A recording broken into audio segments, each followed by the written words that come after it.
बिस्मिल्लाहिर्रहमानिर्रहीम। Applications of computer engineering हम पढ़ रहे थे और उसमें मैटलैब में हमने काफ़ी चीज़ें कर ली थी। आज मैटलैब की विजुअलाइजेशन की जो बहुत ही इम्पोर्टेंट चीज़ है उसको हम डिस्कस करते हैं। वो बेसिकली है यूज़र इंटरफेसेस। यूज़र इंटरफेस में भी ग्राफिक यूज़र इंटरफेस जो हमारे पास इस्तेमाल होता है उसको आज हम देख लेते हैं कि हम एक ग्राफिक यूज़र इंटरफेस किस तरह से बना सकते हैं। इसकी जो एक एग्ज़ाम्पल है कि ग्राफिक यूज़र इंटरफेस इस किस्म का होता है कि जिस पे यूज़र जाके बटन्स को क्लिक करके चीज़ों को चेंज कर सकता है या पॉपअप मेन्यू से यूज़र जो है उसको इसकी चीज़ों को देख सकता है। आज हम इस किस्म की एक ये एग्ज़ाम्पल करेंगे जिसमें ये एक फंक्शन है, ये एक सेट ऑफ डाटा है जिसमें यूज़र इसकी सर्फ, मैश, कंटोर दे सकता है। इसके अलावा पीक्स, मेम्ब्रेन और सिंक फंक्शन को देख सकता है। ये हमने ग्राफिक यूज़र इंटरफेस इस किस्म का बनाना है। सबसे पहले हम नीचे चले जाते हैं। सबसे पहले हम ये करते हैं कि ग्राफिक यूज़र इंटरफेस, ये मुख्तलिफ चीज़ें हैं, इसमें हम सीधा देखते हैं कि हम अपनी एग्ज़ाम्पल को किस तरीके से क्रिएट करेंगे। हमारी एग्ज़ाम्पल में ये जो बटन्स हैं इनको पुश बटन्स कहा जाता है, जिसको यूज़र पुश करेगा और ये चीज़ चेंज होगी। इसके अलावा ये कुछ टेक्स्ट हम इसमें डालना चाहे डाल सकते हैं और फिर कोई पॉपअप मेन्यू को भी हम इसमें डाल सकते हैं। सबसे जो पहला स्टेप है, हम मैटलैब में जाके गाइड लिखेंगे। ठीक है। जैसे ही हम गाइड को लिखेंगे तो हमारे पास एक इस किस्म का क्विक स्टार्ट सा आ जाएगा। इसमें मुख्तलिफ चीज़ें हैं, यूनिक कंट्रोल्स के साथ आप किस तरह GUI बनाओ, ग्राफिक यूज़र इंटरफेस, एक्सेस और मेन्यू, मॉडल और क्वेश्चन डायलॉग। फिलहाल हम इसको ब्लैंक GUI बनाते हैं। जैसे मैं इसको क्लिक करूँगा तो इस किस्म की चीज़ मेरे पास आ जाएगी। तो इसको मैं थोड़ा बड़ा कर लेता हूँ। इस किस्म की चीज़ मेरे पास आ जाएगी। अच्छा, इसमें आपके पास जो पहली दफ़ा खुल के आएगा वो कुछ इस किस्म का आएगा पैनल। ठीक है। आपने ये करना है कि फाइल में जाकर प्रेफरेंसेस में जाकर show names in component plate ये आपने कर देना है, प्लेटी सॉरी। तो ये आपने इसको कर लेना है, इसको अप्लाई कर लेना है और ओके कर लेना है। आपके पास ये ज़रा थोड़ा सा वाज़े खुल के आएगा। वैसे यहाँ से भी अगर ये शो ना हुआ हो तो इस किस्म से नज़र आता है, लेकिन इसमें पता नहीं चलता कौन सा पुश बटन है। इसके ऊपर ये कर्सर को रख के पता चलता है। प्रेफरेंसेस में जाके आपने इसको शो करवा देना है। ओके। ये जो एरिया है इसको थोड़ा सा बढ़ा लें ताकि आप अपने इस एरिया में काम कर सकें। अच्छा जी, अब सबसे पहले हम ये जहन में रहे कि हम क्या बनाने जा रहे हैं यूज़र इंटरफेस। हम इस किस्म का यूज़र इंटरफेस बनाना चाह रहे हैं। आपने ये करना है, सबसे पहले इसमें आप एक्सेस को डाल सकते हो, एक्सेस जितने मर्ज़ी बड़े बनाना चाहो। ये एक्सेस में जाकर, ज़ाहिर है ये एक ग्राफ है बेसिकली, ये एग्ज़ाम्पल ये ग्राफ है, 3 डायमेंशनल ग्राफ है लेकिन है ये ग्राफ। इसके लिए सबसे पहले मैंने एक्सेस को वो कर लिया। इसके बाद आ गया जी 3 पुश बटन्स हैं इसमें। सीधे सीधे 3 पुश बटन्स लगा लेते हैं। ठीक। और इसमें क्या है, एक स्टैटिक क्या कहते हैं टेक्स्ट है। उसको यहाँ लगा लेते हैं, स्टैटिक टेक्स्ट बता रहा होता है कि ये क्या आगे नीचे क्या चीज़ है या क्या। फिर एक आध पॉपअप मेन्यू है आपके पास। ठीक है। इसके अलावा आप बहुत सारी चीज़ें इसमें लगा सकते हैं। स्टैटिक टेक्स्ट हो गया, एडिट टेक्स्ट भी आपका हो सकता है। ठीक है, इसमें जाके एडिट कर सके ताकि।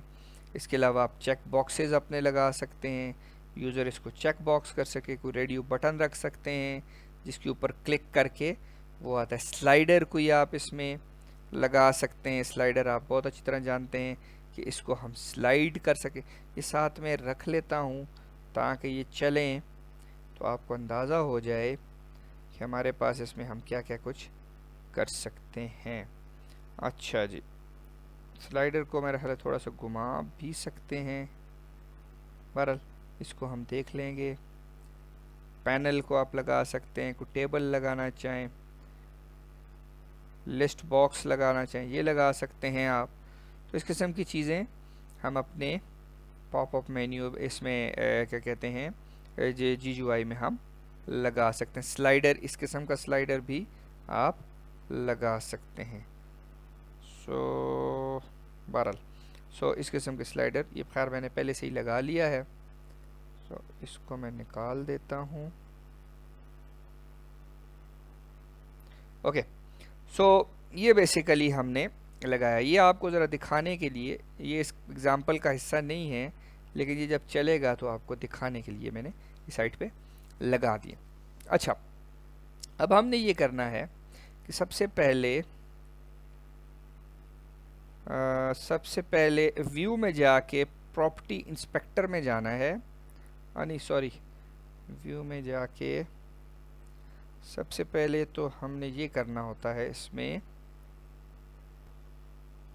सबसे पहले हमने टूल्स में जाके अलाइन करना है ऑब्जेक्ट्स को। ठीक है, जो जिन ऑब्जेक्ट्स को अलाइन करना है, बल्कि इसको कैसा कर लें कि सारे ऑब्जेक्ट्स को सिलेक्ट कर लें और फिर टूल्स में जाके अलाइन ऑब्जेक्ट्स कर लें।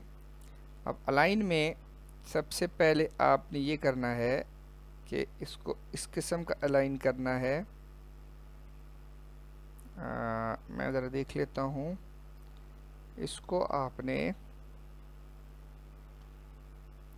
बेसिकली ये एक एग्ज़ाम्पल को ही लेके चल रहे हैं, तो इसलिए थोड़ा सा इसमें आपने ये अलाइनमेंट कर लेनी है।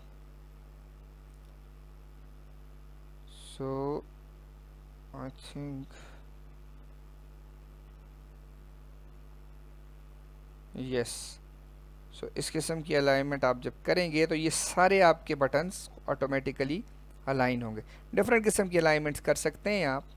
ठीक है, स्पेसिंग है इसमें 20 की स्पेसिंग है आपके पास, और ये अलाइन कर सकता है आपको। ठीक है, तो ये आपकी अलाइनमेंट इस तरीके से 20 की स्पेसिंग के साथ ये सारी अलाइनमेंट आपके पास आ जाएगी।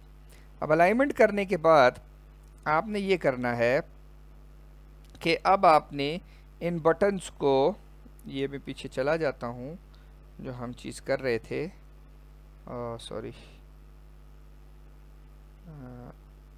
I've just lost it. Okay, ये हम चीज़ बना रहे थे। ये अलाइनमेंट करने के बाद आपने इनको बटन्स को प्रेस करना है। अब इसके दो तरीके हैं, या तो लेआउट में व्यू में जाके प्रॉपर्टी इंस्पेक्टर में जाएं और उसको ले लें, या आप इसको इधर से डबल क्लिक करेंगे तो ये पॉपअप मेन्यू आपके पास खुल के, ये इस तरह का चीज़ आपके पास खुल के आ जाएगी। इसमें आपने स्ट्रिंग के ऊपर जाना है और स्ट्रिंग में जाके अब आपने इसको अपने हिसाब से इसको बटन को नाम दे देना है। फॉर एग्ज़ाम्पल ये सर्फ है। ठीक, अब इसी तरीके से इसके ऊपर मैं जब डबल क्लिक करूँगा तो अब इसके ऊपर मैं इसका नाम चेंज कर सकता हूँ। अब इसका नाम चेंज करने के लिए दोबारा वही स्ट्रिंग पे जाएंगे और इसको मैश लिख देंगे। ठीक है, ये अब हमने पॉपअप मेन्यूज के मुख्तलिफ बटन्स को अपने नाम दे रहे हैं। इसको मैं नाम दे दूंगा कंटोर।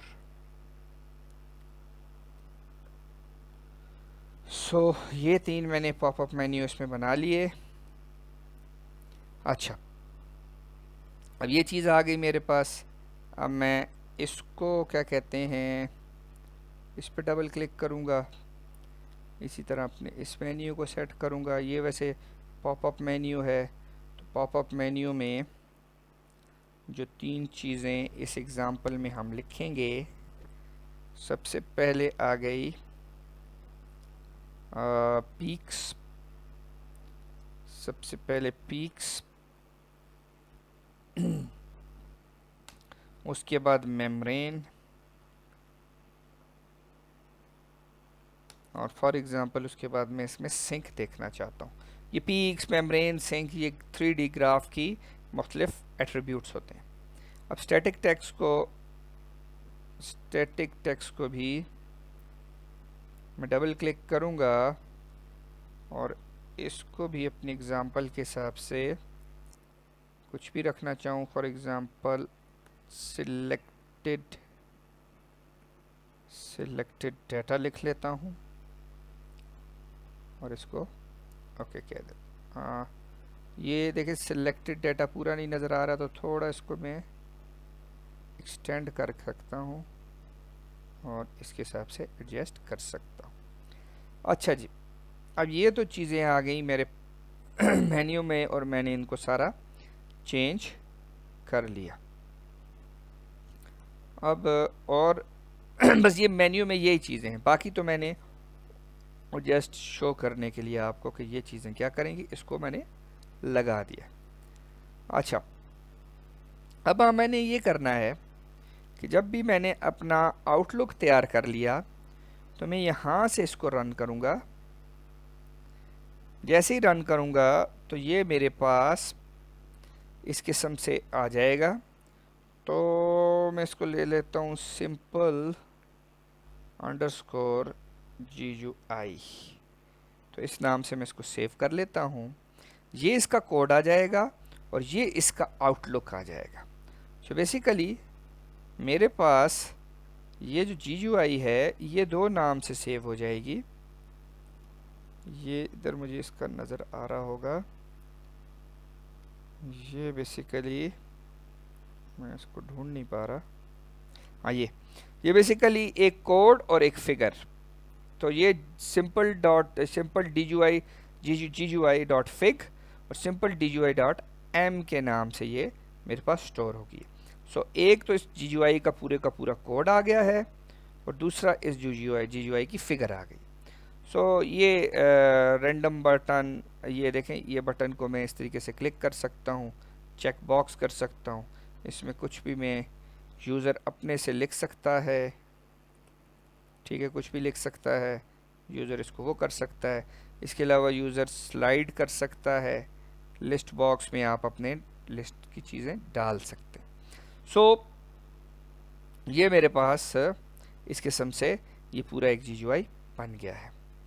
अब मैं ये करूँगा कि अपना जो ये कोड है, इस कोड में मैंने जो चीज़ लिखनी है, जो सबसे पहले कोड आए, एग्जांपल्स मैंने यहाँ से उठाई, सो इसी का कोड हम लिख लेते हैं। सो जो सबसे पहली चीज़, बल्कि इसको मैं आपको इधर दिखा दूँ तो ज़्यादा बेहतर होगा, कुछ चीज़ों को बंद कर लेते हैं। अच्छा, इसमें आप गो टू में जाएंगे तो आप देखें डिफरेंट चीज़ें आ रही हैं आपके पास, ठीक है, डिफरेंट चीज़ें आ रही हैं। तो हर बटन के नीचे आपके पास मुख्तलिफ चीज़ें आ रही हैं।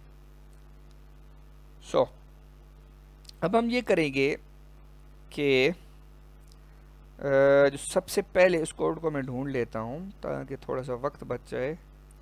ओके,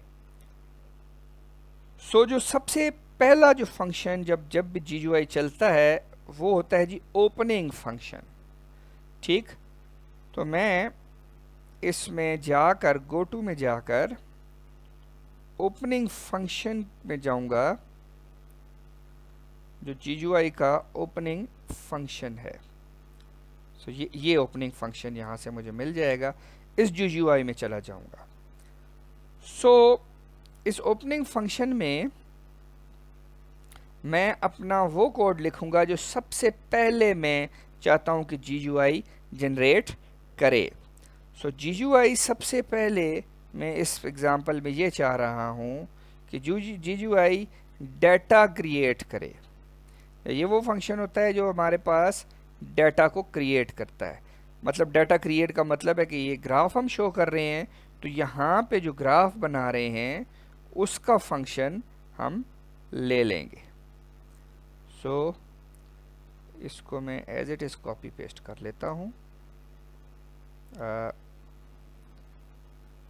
सो पेस्ट कर लिया। मैं ये को बस को बंद कर देता हूँ और इन चीज़ों को भी डिलीट कर लेता हूँ ताकि मेरा कोड सिंपल रहे।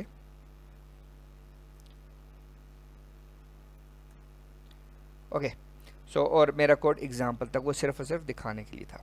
अच्छा जी, ये अब मैंने कर लिया। सो ये थोड़ा सा टाइम लेगा।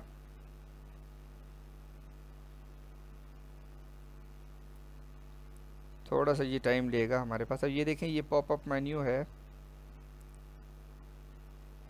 आई होप कि ये थोड़ा टाइम लेकर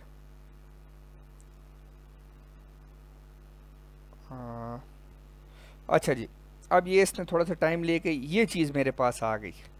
सो ये जो ओपनिंग फंक्शन था, ओपनिंग फंक्शन में मैंने ये बनाया। ये खैर थोड़ा सा कॉम्प्लिकेटेड है, इसमें घबराने की ज़रूरत नहीं है, जस्ट एक फैंसी सी एग्जांपल है। आप कुछ भी अपना कोड जो GUI डिस्प्ले करे उसको ओपनिंग फंक्शन में लिख सकते हो। सो ये हमने इसको ये लिख लिया है। अब ये डिफरेंट बटन्स हैं। अब ये बटन इस पर फ़िलहाल काम नहीं कर रहे। सो इन बटन्स को हमने लिखना है।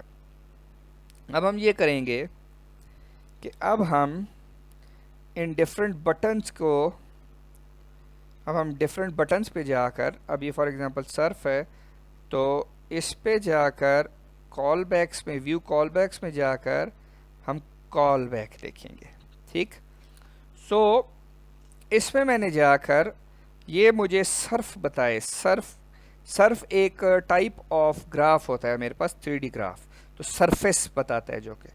सो इसमें मैंने सर्फ लिख के, अच्छा ये जो आउटपुट होती है मेरे पास इस किस्म के क्या कहते हैं, इस किस्म के डाटा की, या इस क्या कहते हैं GUI में, तो इसकी आउटपुट हमारे पास एक हैंडल फंक्शन में स्टोर होती है। और वो हैंडल फंक्शन कहाँ मिल जाता है आपको? वो हैंडल फंक्शन आपके पास होता है हैंडल। ये देखें, ये पहली भी इधर भी ये सर्फ ही बना रहा है। सो वो होता है आपके पास handle dot current underscore data. ये डिफरेंट नाम से आ सकता है, लेकिन ये हैंडल डॉट और जिसमें डाटा आ जाए वो हमारे पास बेसिकली उधर फंक्शन ये मौजूद होता है। सो इसमें ये स्टोर हुआ होता है। तो सो इसको हम इधर पेस्ट कर लेंगे और इसको हम इस तरीके से लिख लेंगे। सो ये पहली कॉल बैक हमने लिख दी। इधर हम फंक्शन को कॉल कर रहे हैं और उसको जो डाटा दे रहे हैं, डाटा सेट दे रहे हैं, वो हैंडल डॉट करंट, वो डाटा सेट हमारे पास हैंडल डॉट करंट। अच्छा, अब हम जो हैं ये डिफरेंट जो पॉपअप मेन्यूज़ हैं, सॉरी जो डिफरेंट जो बटन्स हैं, इनके पीछे हम कॉल बैक्स लिखेंगे ताकि ये जब क्या कहते हैं कि ये बटन्स जब ऑन हो तो इनके पीछे कोई फंक्शन परफॉर्म हो। सो फंक्शन के अंदर परफॉर्म, ये पुश बटन को जब दबाया जाए तो ये फंक्शन परफॉर्म हो।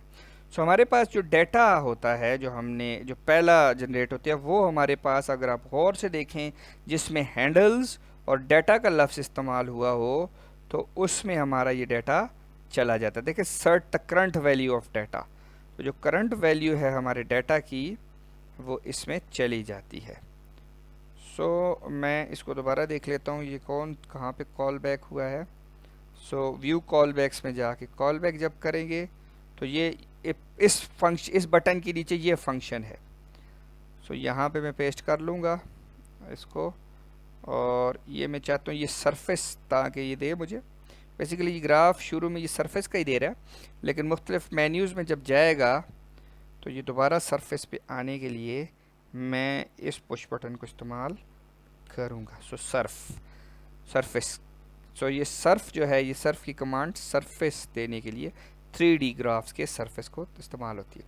उसके अलावा एक और कॉल बैक में करूँगा, और ये बेसिकली मेरे पास मैश है। सो मैश लिख के मैं इसमें भी अपना ये डाटा डाल दूंगा। सो अब आ गया जी हमारे पास तीसरा है जी कंटोर।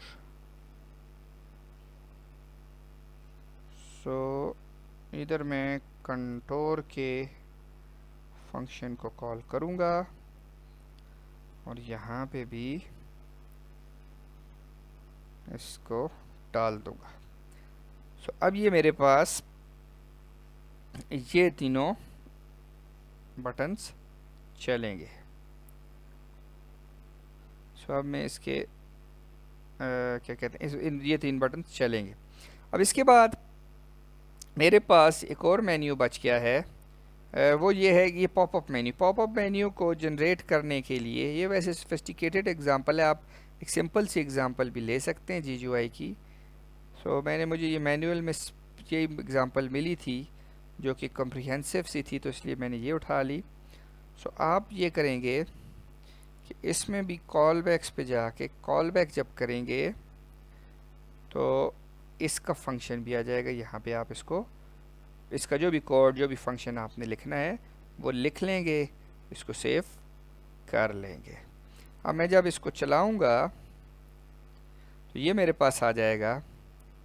अब ये देखें सरफेस, ये इसकी सरफेस बता रही है, ये इसकी मैश बता रही है, ये इसके कंटोर्स बता रहे हैं। ये थोड़ा सा अगर मैं बड़ा इसको कर सकूं, बड़ा इसको नहीं कर सकता, ये इसके कंटोर लेवल्स बता रहे हैं। ठीक है, अब मैं दोबारा जब सरफेस पे जाता हूँ, पीक्स के बाद इसकी मेम्ब्रेन, ठीक है जी, ये आप देखें ये तो सरफेस है।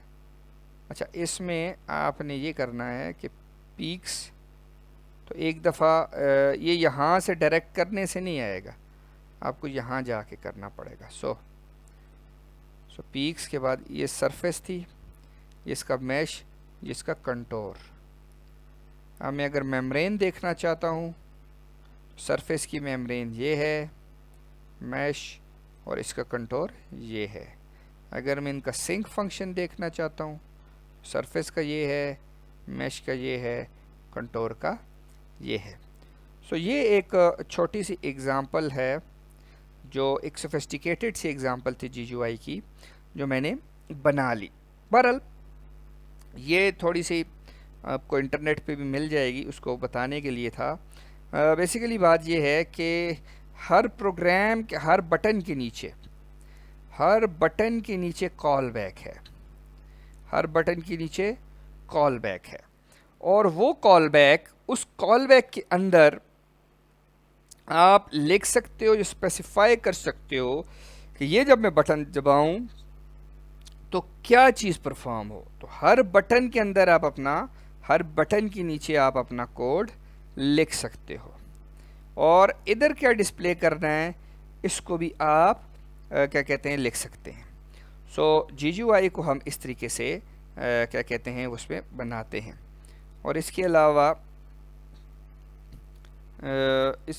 इसमें ये एक कम्प्रिहेंसिव सी एग्ज़ाम्पल है, तो ये हमने इसमें कर ली।